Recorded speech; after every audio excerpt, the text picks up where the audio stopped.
saludamos.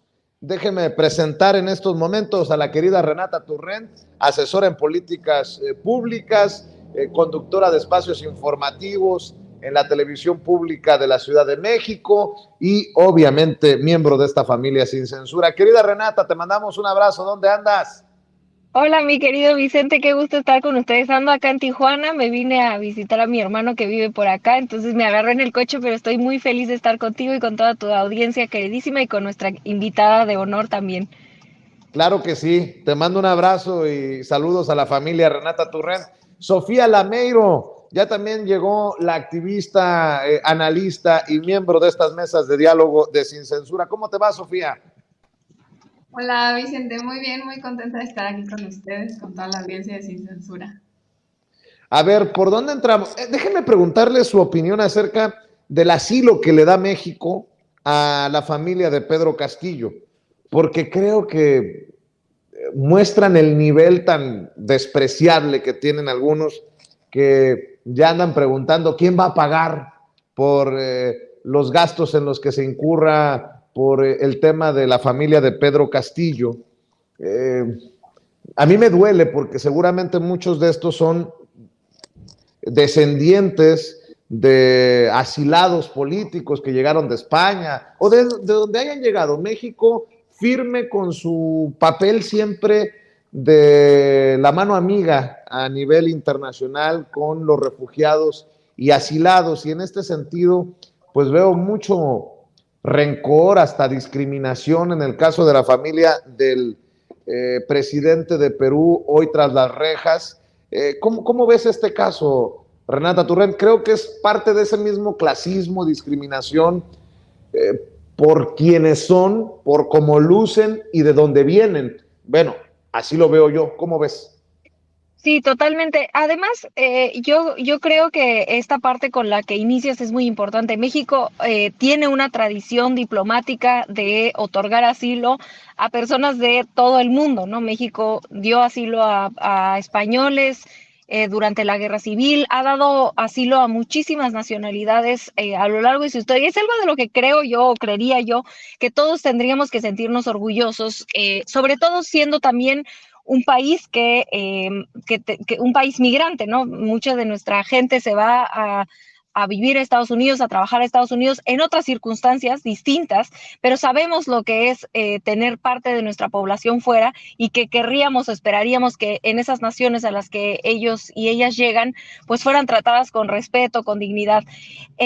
Yo no entiendo porque, digo, sí entiendo de dónde viene esta oposición a que la familia de Pedro Castillo esté de asilada en México, pues es claramente una cuestión política contra López Obrador, contra la izquierda latinoamericana, porque incluso los presidentes más impresentables que hemos tenido han dado asilo y nadie se enteraba o nadie decía absolutamente nada. No era un problema el tema de quién va a pagar por el asilo, ni mucho menos. Jamás la gente que hoy se está quejando, jamás se había quejado.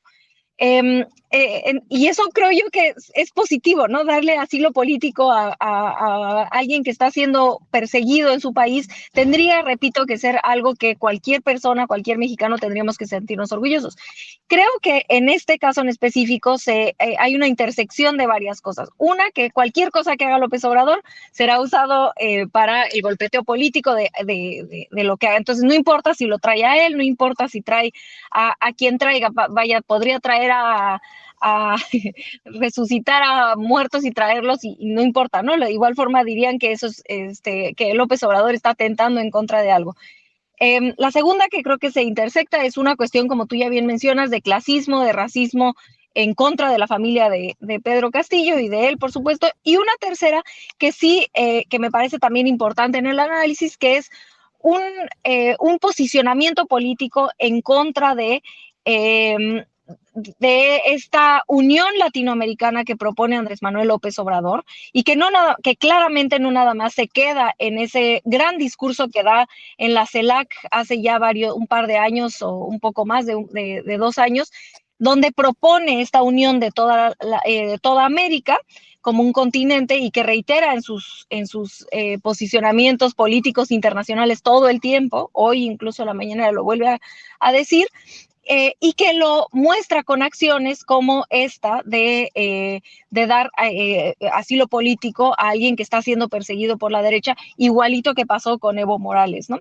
En este caso la familia de Pedro Castillo, pero que ha hecho esas acciones de unir a América Latina, pero por supuesto en específico a la izquierda. Y eso a la derecha mexicana e internacional no le gusta, no solamente a la mexicana, a la derecha internacional definitivamente esta alianza entre la izquierda latinoamericana no le viene bien, no le gusta, pero creo que Andrés Manuel López Obrador hace un gran argumento político en cuanto a la historia diplomática de nuestro país y en cuanto a las acciones que se pueden tomar desde la presidencia mexicana el día de hoy para acoger a aquellos personajes que están siendo perseguidos por la derecha latinoamericana.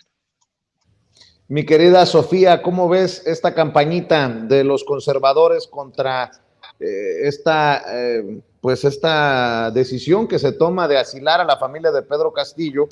En su momento también hicieron en este mismo modus operandi la campaña contra Evo Morales y así sucesivamente. ¿Cómo ves, Sofía Lameiro? Sí, creo que tiene un alto contenido clasista al respecto, pero sobre todo creo que hay un papel fundamental de los medios de comunicación que están controlados por la derecha, ¿no? Y que sabemos que tienen relación no solamente en México, sino también con muchísimos países en Latinoamérica que funcionan de la misma manera. Y como decían, lo vimos en el caso de Bolivia con este despliegue racista en contra de que se pudiera dar asilo político al presidente Evo Morales, pues ahora pasa lo mismo cuando estamos viendo este caso en Perú, ¿no? Especialmente cuando es preocupante ver este tipo de desplantes de rechazo por parte de los medios y por parte de la oligarquía mexicana y sobre todo la oligarquía peruana, porque sabemos que están en peligro las vidas de los familiares del expresidente peruano, pero sobre todo del propio Pedro Castillo, ¿no? Y que se ha pedido que pues, se le respeten sus derechos humanos, incluso el propio presidente pidió pues, que lo fueran a ver si estaba en buenas condiciones en la prisión, todo esto, porque hay una preocupación legítima por su bienestar y sobre todo porque pues no ha habido nunca en la historia de Latinoamérica se ha visto que la derecha respete los derechos humanos de quienes persigue políticamente o de quienes disienten políticamente de la derecha, ¿no? Entonces creo que pues es lamentable el papel. Yo creo que una de las cosas que más se resaltan en este caso es el papel de los medios de comunicación que se han mantenido en seguir perpetuando estigmas políticos, pero sobre todo estigmas clasistas y racistas, y que sobre todo han evitado informar realmente la situación de Perú con todos los elementos que hay que tomar en cuenta para poder entender qué es lo que está pasando, ¿no? Fíjense, Sofía, Renata, ¿por qué no hablamos precisamente de los medios de comunicación en torno al caso de Ciro Gómez Leiva? Porque tal vez sería, no sé, creo yo, el punto más álgido de esta relación Andrés Manuel López Obrador, presidente de México, con los medios de comunicación, luego del atentado de Ciro Gómez Leiva, porque se están colgando muy groseramente comunicadores políticos contra López Obrador. Y rescato un tuit en respuesta a algo que publicó el saco de pus, Javier Lozano, del querido César Gutiérrez Priego, a quien le mando un saludo, el abogado César Gutiérrez Priego. Ayer Javier Lozano, que no sé de dónde le salió lo periodista, también anda dándole vuelo a este manifiesto de los abajofirmantes. Dice: duro y más que merecido manifiesto contra la violencia que genera el discurso de odio presidencial. Me honra ser uno de los firmantes. O sea, periodistas, ¿de dónde le salió lo periodista a Javier Lozano? Bueno, César Gutiérrez Priego dice: vaya cinismo de este tipo. Mira que firmar y pedir cese al hostigamiento a periodistas críticos, el mismo que como secretario del Trabajo con Calderón amenazó y presionó a Joaquín Vargas para que corrieran a Aristegui de MBS por no gustarle sus críticas. tantita madre. Sumémosle lo que andan circulando también personajes como Raimundo Rivapalacio, que es este artículo del New York Times que habla precisamente del atentado contra Ciro Gómez Leiva, y dicen, ya saltó a la prensa internacional que le duele tanto a López Obrador. Aquí el despacho del New York Times, en relación a lo que dijo el presidente en la mañanera, que no descartaba que fuera un atentado para afectarnos a nosotros, cito textualmente al presidente, y el New York Times pues ha despotricado contra el presidente por el caso de Ciro Gómez Leiva. Renata Turrent, ¿cómo ves la situación?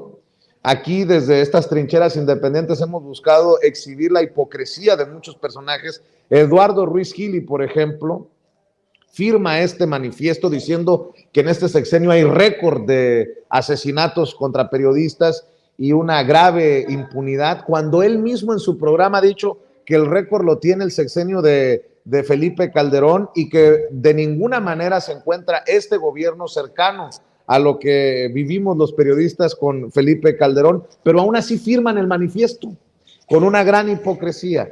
Si no es desde estos medios independientes a los que estos que firman nos llaman paleros, pues entonces ¿cómo?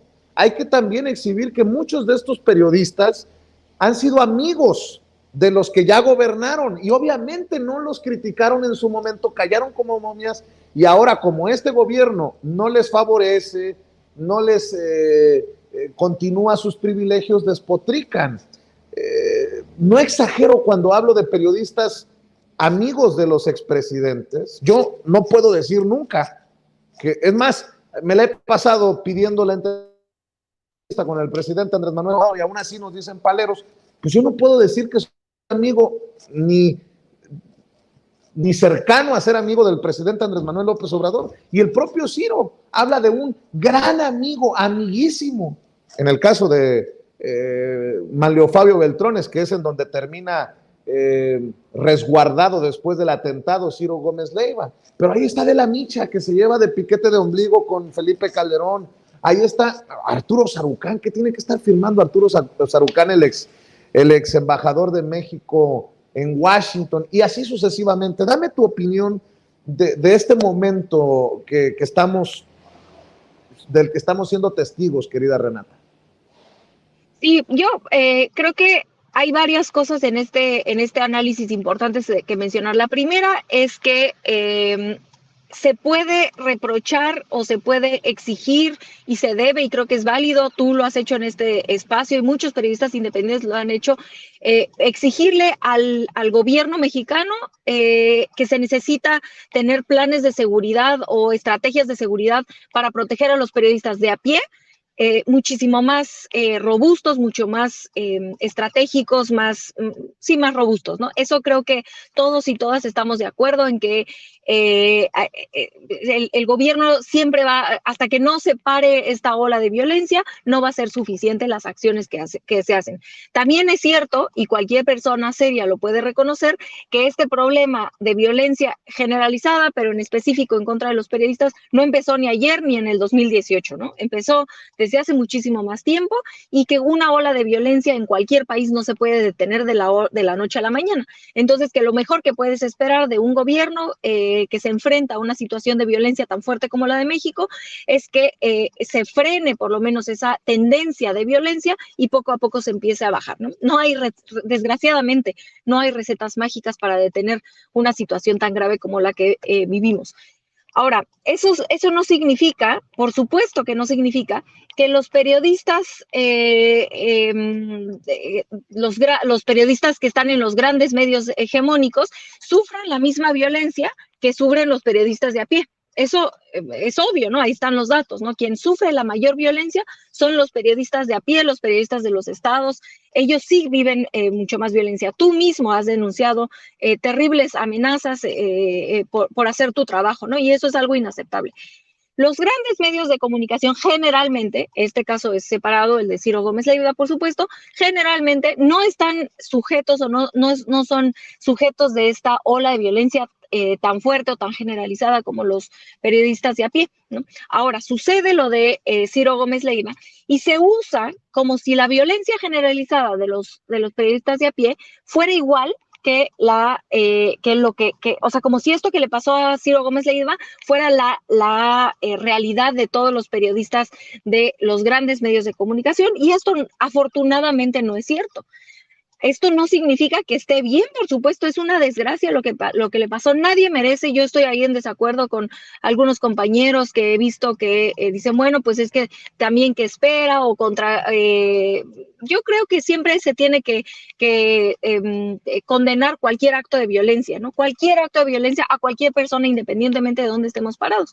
Pero lo que está pasando, y creo que aquí yo recomiendo dos compañeros que creo que han hecho análisis muy puntuales al respecto, es que se está usando este atentado en contra de Ciro Gómez Leiva para hacer un argumento que no se sostiene sobre por qué este atentado en contra de Ciro Gómez Leiva es igual a los atentados en contra de los compañeros periodistas de a pie y por qué todas estas violencias son resultado de las mañaneras. Y eso no es un argumento que no se sostiene. Violeta Vázquez Rojas, y aquí hago mi recomendación, Violeta Vázquez Rojas hace una gran columna esta semana donde justamente argumenta que este pseudoargumento de los conservadores de decir que es gracias a la mañanera que la violencia de los periodistas sucede, no se sostiene, porque si eso fuera cierto, pues entonces no habría habido violencia ni con Felipe Calderón ni con Peña Nieto contra los periodistas, porque no había mañaneras, no se informaba nada. Entonces es falso, ¿no? No hay, ni siquiera es como que la tendencia vaya a la alza con el presidente López Obrador. De hecho, afortunadamente se ha detenido esa tendencia de violencia generalizada y en específico con los periodistas. Entonces, es falsa, ese argumento es falso, porque si así fuera, entonces tendríamos 2 sexenios previos también con, o sea, no habría violencia en contra de los periodistas, porque no había ninguna información. Entonces se cae el argumento desde la premisa, y yo les recomiendo mucho esa columna que hace Violeta Vázquez Rojas. Y hay otro hilo que hace Héctor Alejandro Quintanar hoy en Twitter, ahí lo pueden encontrar, yo lo acabo de retuitar hace un ratito, lo pueden encontrar en mi perfil o en el de Héctor Alejandro Quintanar, que escribe en La Jornada. Hace todo un recuento de muchos de los personajes que firman esta carta, que justamente lo que mencionas, querido Vicente, fueron los operadores políticos para silenciar periodistas como Carmen Aristegui. Por favor, Carlos Bravo Regidor está ahí firmando, que fue hay un tuit muy famoso de Carlos Bravo Regidor donde donde dice prácticamente que pues la corrieron porque no dio el ancho, o no me acuerdo, algo así, ¿no? Pero bueno, justificando que la censuraron por una cuestión profesional que claramente no era cierto, ¿no? Entonces, y ahora resulta que son los primeros en firmar. Entonces, es un hilo Héctor Alejandro tiene una memoria privilegiada, y entonces hace un hilo de muchos de estos personajes y sus incongruencias, su hipocresía, como por supuesto bien mencionas, el exsecretario del Trabajo Lozano, que fue vaya, el operador político para silenciar periodistas, por Dios, y que se atrevan a ir a firmar eso. Yo pensaría, si yo fuera quien está juntando esta carta de abajo firmantes, yo diría, bueno, por no ensuciar la carta, no tengo que tener a personajes tan cínicos como Lozano, por favor, pero ni eso, o sea, eso es la parte como que yo no me queda muy clara si no les importa o si es como, bueno, quien sea que firme, pero si yo fuera la que está tratando de juntar esas firmas, diría, bueno, no voy a poner a personajes que literal fueron los operadores de actos de censura a periodistas, pero parece que no les importa porque controlan los medios de comunicación, y lo que les interesa es hacer esta narrativa, crear esta falsa narrativa de que son las mañaneras las que difunden discurso de odio, que además, dicho sea de paso, es peligroso estar diciendo que todo es discurso de odio, porque se vacía de contenido cuando verdaderamente hay discurso de odio. Y que además de todo generalmente viene de la derecha, mi querido Vicente, mi querida Sofía. Fíjate, mi querida Renata, qué importante que hablemos de estas cosas a detalle, porque hay cosas que podrían pasar desapercibidas para la gente que nos ve y que nos escucha. Por ejemplo, el artículo del New York Times del que habla Raimundo Rivapalacio, que ya cruzó a la prensa internacional el escándalo. A ver, lo firma Natalie Kitroev, o no sé cómo se pronuncia su nombre, Natalie Kitroev. Y yo pregunto, ¿es un artículo de opinión o es una noticia? Es un reporte, porque hay una gran diferencia entre un artículo de opinión y algo que se nos comparte como noticia.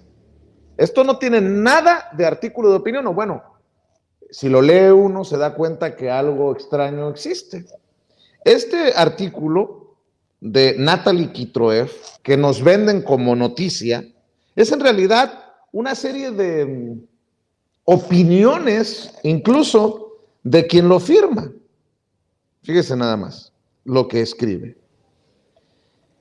Desde el inicio de su mandato, López Obrador ha utilizado sus conferencias de prensa diarias para atacar a periodistas por su nombre, poniendo listas de ellos en una pantalla grande y celebrando un segmento semanal llamado ¿Quién es quién en las mentiras?, que busca exponer supuestas falsedades publicadas sobre su gobierno en los medios de comunicación.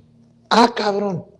Todo este párrafo que le acabo de leer, insisto, es una serie de opiniones de la periodista que se supone debería de ser imparcial, pero ella considera que ataca a periodistas por su nombre, el presidente, en las mañaneras, y que en el quién es quién en las mentiras busca exponer supuestas falsedades. Por favor, mire, pueden criticar mucho a Ana Elizabeth García Vilchis, pero en el quién es quién se han exhibido mentiras descaradas de algunos de estos personajes que están firmando la carta esta a la que hacemos referencia. Carajo, ¿en qué momento? Pero bueno, esta es parte del análisis que estamos haciendo. Me llama mucho la atención, pero mi querida Sofía Lameiro, también escucho tus comentarios, tus opiniones. Adelante. Pues totalmente de acuerdo contigo, Vicente. Creo que, y con Renato también, creo que es parte fundamental de este proceso de transformación también entender lo que significa que haya una persecución del Estado y lo que significa que haya una crítica por parte del presidente a los periodistas, ¿no? Probablemente los periodistas que firmaron este desplegado no tienen idea de lo que significa realmente una persecución política por parte de un gobierno en turno, porque nunca la vivieron, y qué afortunados son. Sabemos que en este gobierno no están siendo perseguidos, no hay una política de hostigamiento como aseguran, no hay un intento por quitarles o arrebatarles su libertad de expresión, no hay nada de eso.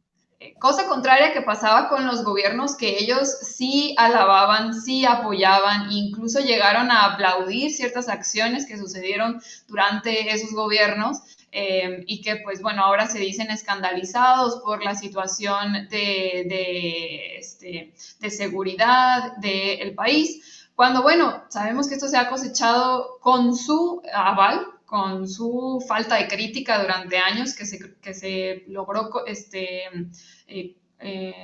conservar y se logró mantener de una forma u otra por los medios de comunicación y el cerco mediático que ellos se encargaron de mantener, ¿no?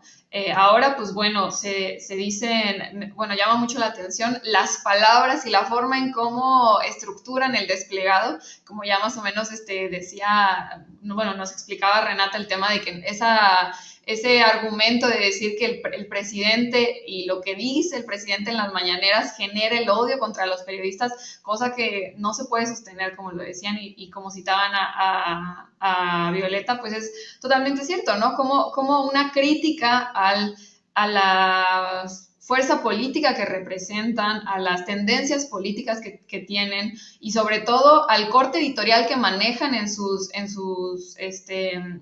labores como periodistas, como una crítica hacia eso significa como ellos pusieron, una emanación de odio, ¿no? Creo que hay una diferencia brutal de decir eso a decir, pues bueno, te estoy haciendo una crítica porque desde tu posicionamiento político, pues tenemos diferencias y las exponemos, y que el presidente las exponga en las mañaneras, pues es completamente natural, porque no se le da al presidente ninguna otra plataforma política en la cual pueda hablar o exponer sus posicionamientos políticos, ¿no? Cosa contraria que tiene la derecha, que no solamente tienen gobiernos estatales y municipales en los que también hacen sus posicionamientos políticos, sino que también tienen a los medios de comunicación que, gracias a los grandes derroches de dinero que tienen con estos gobiernos, pues es que pueden perpetuar estos argumentos, ¿no? Y a mí sí me llama mucho la atención que en la carta, en el desplegado, le ponen al presidente: AMLO debe asumir su responsabilidad política, ¿no? Y creo que pues Andrés Manuel nunca ha tenido miedo de asumir su responsabilidad política cuando hay una situación así. Lo ha hecho en el caso de Ciro y con el caso de muchos otros periodistas que han sido atacados por gobiernos locales, que han sido atacados por diferentes situaciones, activando el mecanismo de protección a periodistas, y sobre todo, pues que se les ha dado la atención necesaria, ¿no? Y esto ha sido el mismo caso con Ciro Gómez Leiva, que el presidente ha puesto todos los elementos que sean necesarios para esclarecer el hecho, el atentado, y que obviamente también él es el primero preocupado en que se pueda resolver, ¿no? Me parece...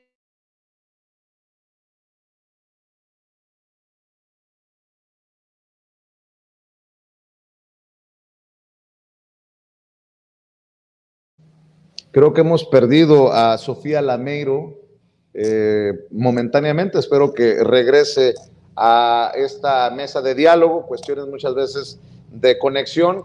Y algo que me llama mucho la atención es algo que me alertó Toño, y tiene toda la razón. El encabezado del New York Times en inglés no es el mismo encabezado del New York Times en español. Y resulta más calumnioso incluso el encabezado en inglés que el encabezado en español. Mi querido Toño, mientras regresa Sofía y para seguir dialogando con Renata, a ver, cuéntanos, esto es revelador. Sí, Vicente, que saludo con muchísimo gusto a Renata y a Sofía.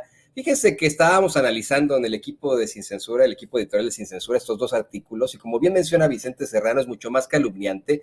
El artículo que lo va a mostrar don David en pantalla en unos momentos más, el artículo que plantea de la misma Natalie Kitroyev, como sea que se pronuncia su apellido en inglés, dice: "Government tried to kill a famous TV anchor.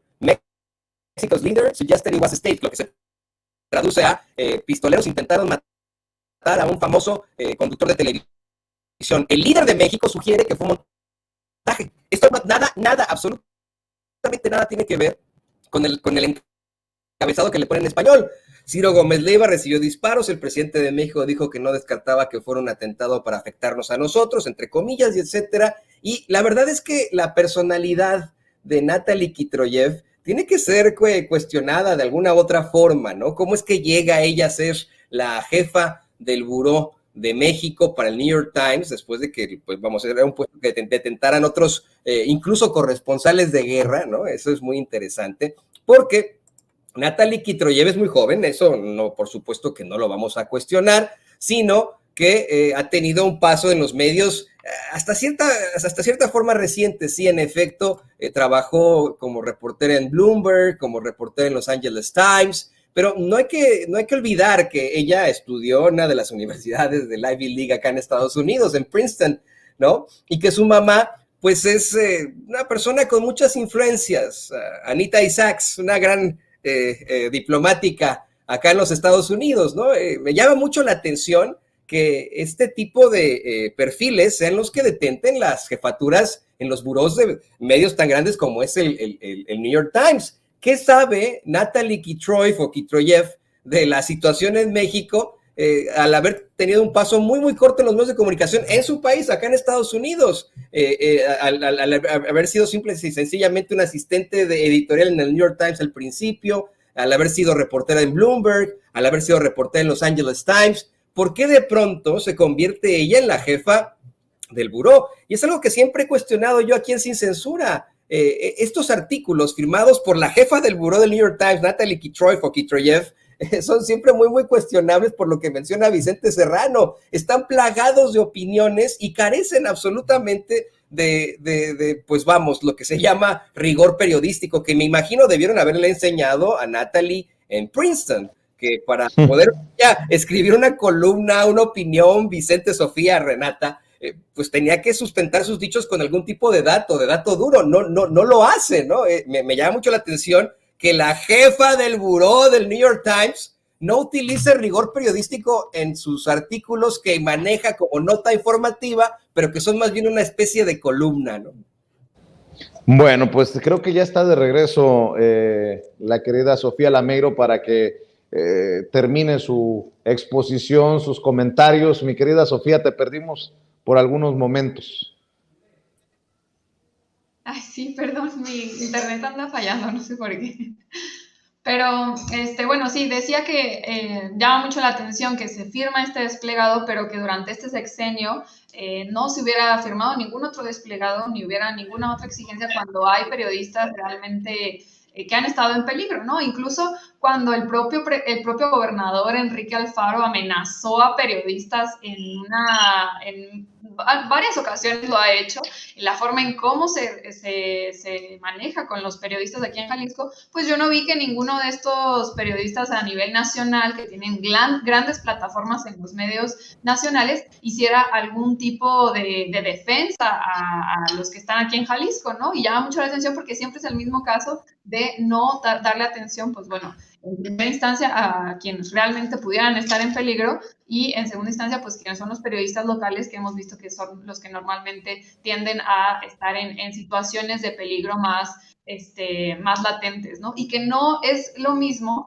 como ahora quiere decir, quiere construir esta idea a la derecha de que el presidente está persiguiendo a los periodistas, ¿no? Yo, por ejemplo, nunca he visto que Luis Cárdenas, que Beatriz Paredes, Alejandro Hope o Javier Lozano realmente estuvieran defendiendo la libertad de expresión en el país en sexenios anteriores o que estuvieran protegiendo al resto del gremio periodista en los sexenios anteriores, ¿no? Y esto pues llama mucho la atención porque, bueno, qué maravilla que ahora estén defendiendo la libertad de expresión, me parece fantabuloso que lo sigan haciendo, pero pues que lo hagan con todos los periodistas de todas las plataformas, tanto independientes como de medios locales o nacionales, y que no tenga un corte político para quererlo posicionar de esa manera, ¿no? Pero pues sabemos que no va a ser el caso y que pues cuando haya realmente periodistas que están siendo perseguidos por los gobiernos locales, sí no vamos a ver, bueno, que sean los gobiernos locales afines a ellos, pues ahí vamos a ver que no hay una defensa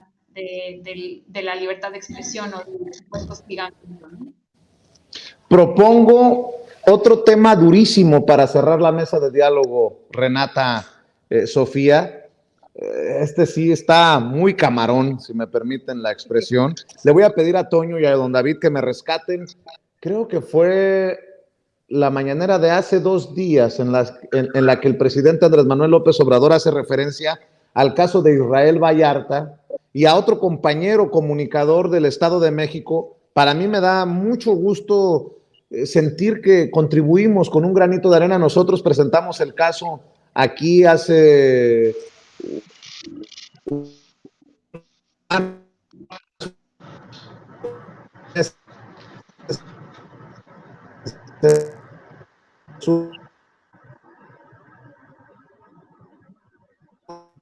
Híjole, estamos perdiendo a Vicente Serrano desafortunadamente, insisto en mi congratulación y en mi saludo a la queridísima Renata y a la queridísima Sofía. Vamos a ver si se puede reconectar, pero en efecto ya estamos consiguiéndoles este material de archivo para que lo podamos analizar. Precisamente el presidente López Obrador hace un par de días hacía una serie de planteamientos extremadamente fuertes precisamente sobre nuestro compañero youtuber en el Estado de México, y sobre Israel Vallarta. No sé si ya lo tenga por ahí don David, pero esto luego de que hubiera una serie de planteamientos por parte de Pineda. El presidente se refiere al compañero youtuber Irving García, que pues está enfrentando un problema precisamente al haber sido detenido desde situaciones muy cuestionables, y denunció que Israel Vallarta lleva 17 años sin sentencia, asegurando que se trata de pues, un caso con una connotación política. No sé si ya lo tenga por ahí, don David. Lo podemos poner adelante. Bueno, vamos a esperar a que don David lo encuentre, mi querido Toño. Y también les ofrezco una disculpa porque extrañamente empieza a fallar la conexión con Sofía, después conmigo. Pero déjame darle unos minutos a don David para que nos ayude a encontrar este segmento en el que el presidente Andrés Manuel López Obrador hace referencia al caso de Israel Vallarta. ¿Y por qué quiero que cerremos con esto? Porque quiero preguntar, ¿qué está pasando en la Fiscalía General de la República? Me van a caer encima nuevamente diciendo que yo quiero que tumbemos a Alejandro Gertz Manero. Es un tema que me ha costado incluso el famoso ahórrate el golpe del propio presidente en la mañanera, pero el presidente fue muy contundente, fue muy claro hace un par de días con este tema de la Fiscalía General de la República, y creo que el tiempo podría estarnos dando la razón a los que hemos criticado a Alejandro Gertz Manero y a la Fiscalía, o a la gente que trabaja en la Fiscalía que podría tener intereses todavía ligados al pasado. Entendió el que entendió. Esto fue lo que dijo el presidente en la mañanera sobre el caso de Israel Vallarta, y déjenme plantearles por qué para mí es muy importante esto, porque pareciera que la Fiscalía llegó a un punto, a un nivel de lo más bajo, a mentir, a pesar de que el presidente, en fin, vamos a ver, escuchar al presidente primero. Y el otro es el de Vallarta, que nos llama mucho la atención porque son 16 años, 17, sin sentencia. Pero este caso tiene una connotación política, porque es el personaje que aparece en el reportaje ese que hicieron, que fue un montaje, cuando García Luna, Cárdenas Palomino, que incluso le están pegando ahí en el reportaje, lo están golpeando. Y tiene que ver con Loret de Mola y con la señora Isabel Miranda. Entonces, resulta que si fuese por mí, yo concedería el indulto. Pero constitucionalmente no puedo hacerlo si no hay una sentencia. Entonces, parece que se esmeran en que no haya sentencia, y la Fiscalía, seguramente esto no lo sabe el fiscal, ahora sí, se va a enterar, pero presentaron nuevas solicitudes de investigación y pruebas, volver a interrogar a quienes ya fueron pues investigados hace 17 Fíjese, años. A ver, déjenme decirlo de esta manera. Yo creo que el fiscal no estaba enterado, pero ahora ya se enteró. Fue así como un ahórrate el golpe a su servidor. Ojo con esto que dice el presidente. Gente en la fiscalía estaría interesada en que esto no se cierre. Lo está diciendo el presidente Andrés Manuel López Obrador, no lo estoy diciendo yo. Y fíjense lo que dice la Fiscalía General de la República. Por eso quería retomar este tema con ustedes. Dice la Fiscalía: Es fundamental precisar que el juez del caso de Israel V es el rector del procedimiento y la única autoridad responsable en cuanto a los tiempos procesales, las decisiones interlocutores y las sentencias correspondientes. Israel B se encuentra procesado ante la Autoridad Judicial Federal por 6 casos de secuestro independientes. En el 6º de ellos se le encontró en plena flagrancia delictiva. Los 6 casos de referencia ocurrieron en circunstancias diversas. En todos estos casos, la autoridad judicial determinó acumularlos en uno solo, en el cual se han presentado conflictos competenciales de la propia autoridad judicial, así como recursos promovidos por el procesado. El pasado 10 de noviembre, el juez de la causa estableció diversos plazos para ofrecer pruebas y desahogar las diligencias que estuvieran pendientes al respecto.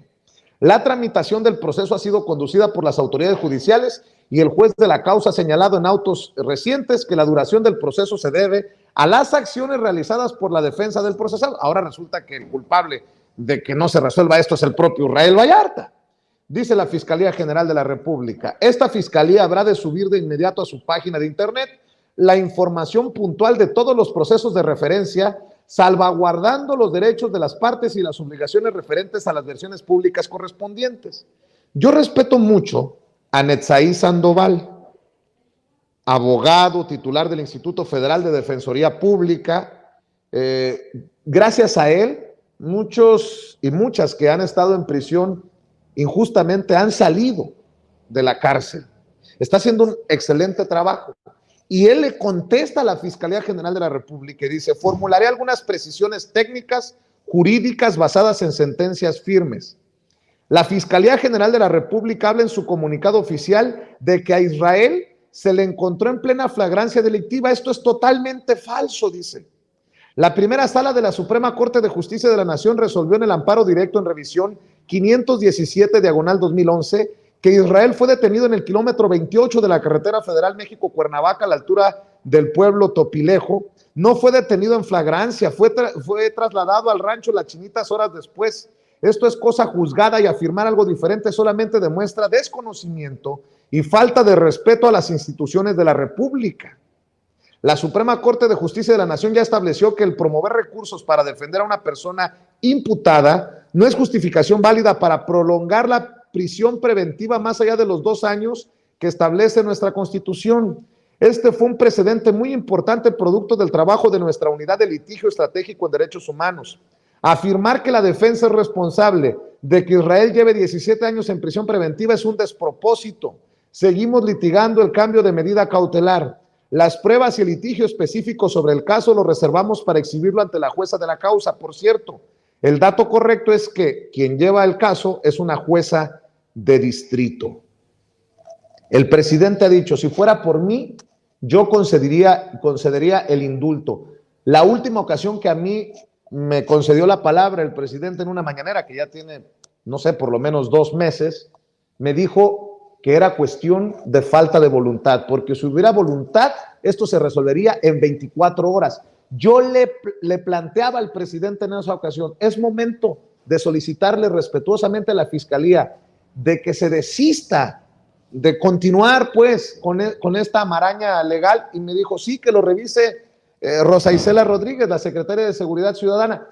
El presidente mismo admite que habría intereses o intenciones o personajes al interior de la Fiscalía General de la República que están moviendo esto en una dirección, en la dirección de la injusticia, no de la justicia. Perdón por todo este contexto, pero mi querida Renata Turrent, mi querida Sofía Lameiro, quiero escuchar sus opiniones. Pareciera que en la Fiscalía están haciendo las cosas contrarias a lo que buscaría justicia en un caso como el de Israel Vallarta. Pareciera que en la Fiscalía General de la República hay personas que no están trabajando por la cuarta transformación.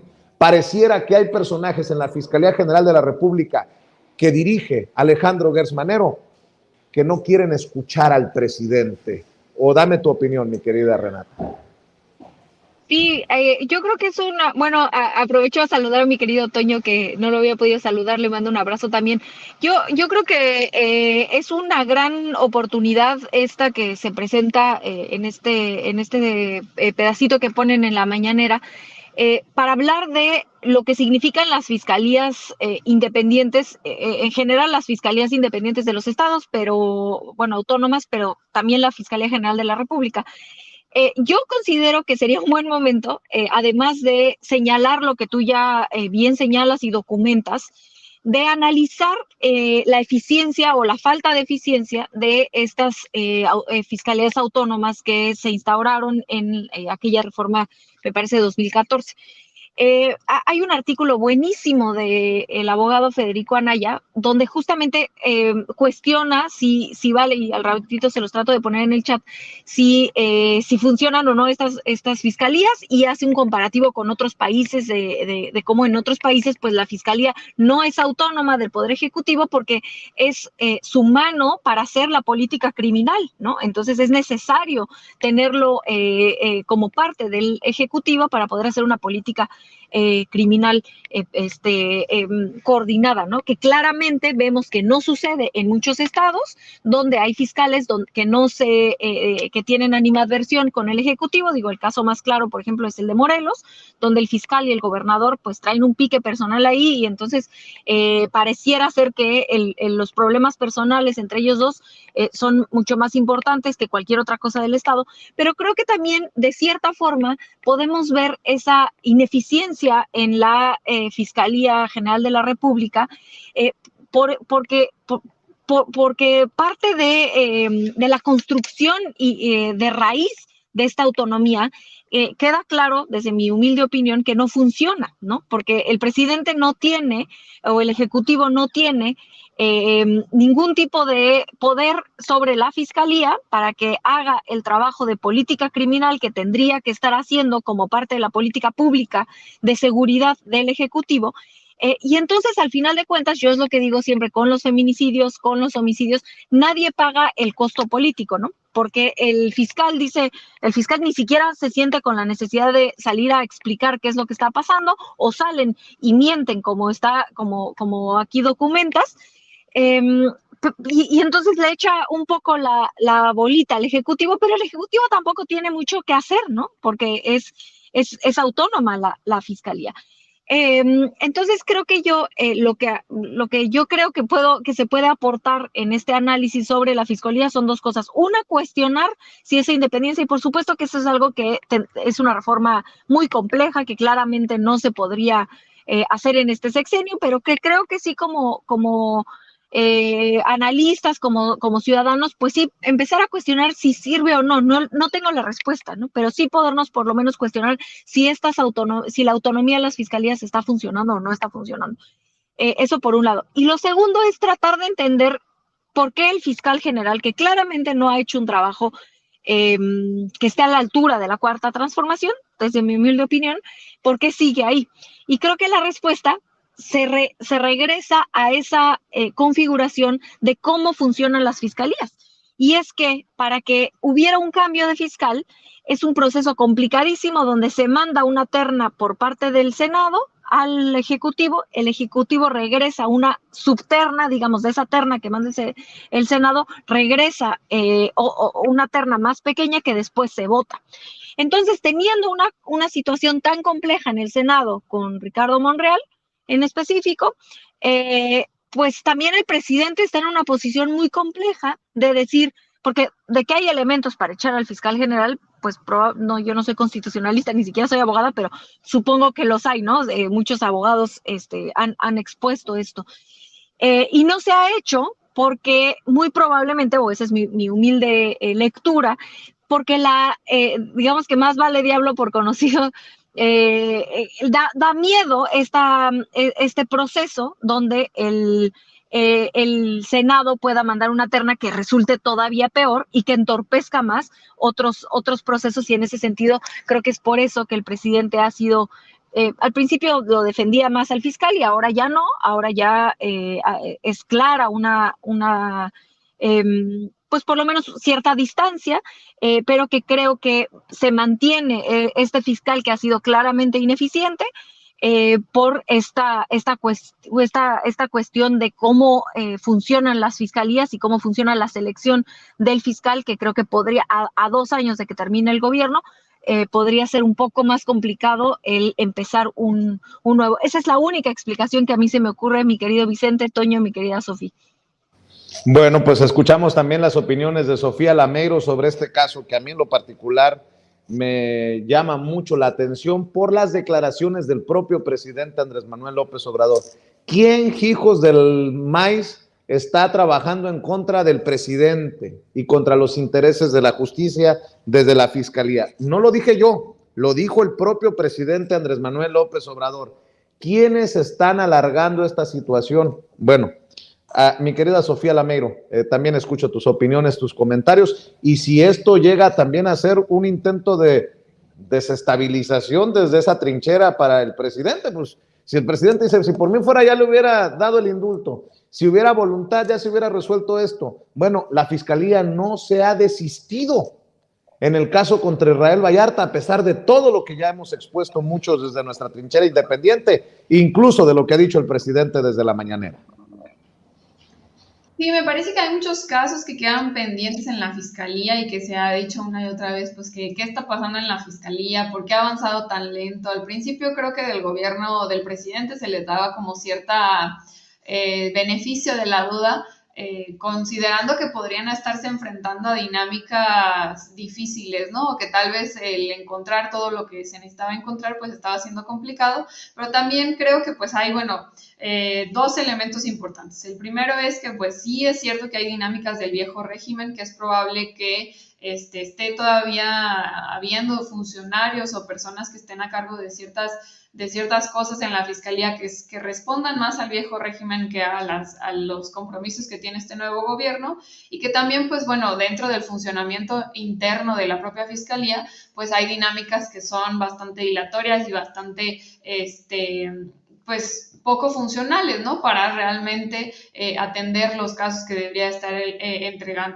atendiendo, ¿no? Y que, pues, bueno, funcionan como dice el presidente, ¿no? Como el elefante blanco, el elefante reumático que no está avanzando. El problema, creo, es que no estamos viendo que avance realmente este elefante. En el caso, por ejemplo, del Poder Ejecutivo, pues vemos que sí hay un avance, que sí se están haciendo las modificaciones necesarias, porque hay una voluntad política que los está exigiendo y las está impulsando, ¿no? Pero es el caso contrario que estamos viendo en la Fiscalía. No vemos todo lo que quisiéramos ver y el papel que quisiéramos ver por parte de la Fiscalía, que debe de ser este otro elemento del Poder Ejecutivo que nos ayude a llevar a cabo estos procesos de justicia que son tan importantes, ¿no? Y creo también hay un otro elemento del que también debemos de hablar, y es el papel que puede tener el Congreso, el Poder Legislativo, en términos de que funcionen las fiscalías, no solamente la federal, sino también las estatales. Y esto también incluye a los congresos locales, ¿no? En la jurisdicción que tienen, ¿no? Pero sí creo que los legisladores deberían de estar pensando también en cómo le ayudan al presidente para que la fiscalía funcione, porque no todo depende del presidente y no todo depende tampoco de la Suprema Corte de Justicia. Los legisladores también tienen un papel importante en el cual pueden incidir, y que sería relevante que, entendiendo estas dinámicas, que entendiendo cómo se orquestó y cómo se armó el funcionamiento de las fiscalías y en general del gobierno mexicano, pues los legisladores deberían de estar pensando en cómo mejorar estos procesos, cómo mejorar estas estructuras para hacerlas más funcionales, y que no todo quede como una responsabilidad del propio presidente de la República. Creo que pues ahí hay muchos legisladores que podrían tener elementos para aportar, pero que sería muy importante que pues, le pusieran la atención necesaria, ¿no? Porque ya lo está diciendo el propio presidente, de que hay gente que no está haciendo lo que le corresponde en la fiscalía. Lo ha dicho también del Poder Ejecutivo, pero no tiene tanta incidencia en el Poder Ejecutivo. Pero está el Poder Legislativo, que también puede ayudar al final. Todos los poderes se regulan de una u otra forma, pero especialmente el Poder Legislativo es el que tiene incidencia en este tipo de situaciones y que puede ayudar a que los procesos sean mejores, porque se cambian del funcionamiento que deberían de tener, ¿no? Entonces creo que sí es importante que pues ahí veamos un mejor papel de los legisladores, obviamente también de la Fiscalía, pues al final es su responsabilidad más directa, pero creo que también, pues si ya el presidente lo está denunciando, pues algo no está funcionando ahí, ¿no? Claro que sí. ¿Por qué no cerramos, Sofía, en esta ocasión invitando a la gente para que te siga, te busque, te apoye en redes sociales? Pues muchas gracias, Vicente, muy contenta de estar de nuevo aquí contigo, con Renata y con Toño también. Les mando un abrazo bien, bien grande. Me pueden seguir en Twitter como Sofía No Sabía, en Facebook, Instagram y YouTube como Sofía La Mediodías. Y un abrazo bien fuerte también a toda la audiencia de Sin Censura. Claro que sí. Mi querida Renata Turrent, también cerramos invitando a la gente a tus trincheras. Sí, muchas gracias, querido Vicente. A mí me encuentran en @rturrent en Instagram y en Twitter. Y los miércoles en el Aquelarre a las 10 de la noche por Capital 21. Y en este espacio todos los jueves o viernes, pero casi siempre los jueves, y ahí anda, perdónenme, saludando también la nena. Aquí me encuentra también todos los jueves o viernes en este espacio querido. Te mando un abrazo muy fuerte a ti, a toda tu familia, querido Vicente, a Sofi, a Toño también y por supuesto a todo el auditorio que nos escucha. Que tengan muy bonita Navidad. Que la pasen rico y salúdanos a Renatitititititita, por favor, mi querida Renata Ahí anda Turrent. gritando, seguro ya la escucharon, pero... Un abrazo, pásenla sabroso en estas fiestas y nos vemos muy pronto, Sofía, Renata, gracias. Igualmente, adiós, querido Vicente. Sale, cuídate.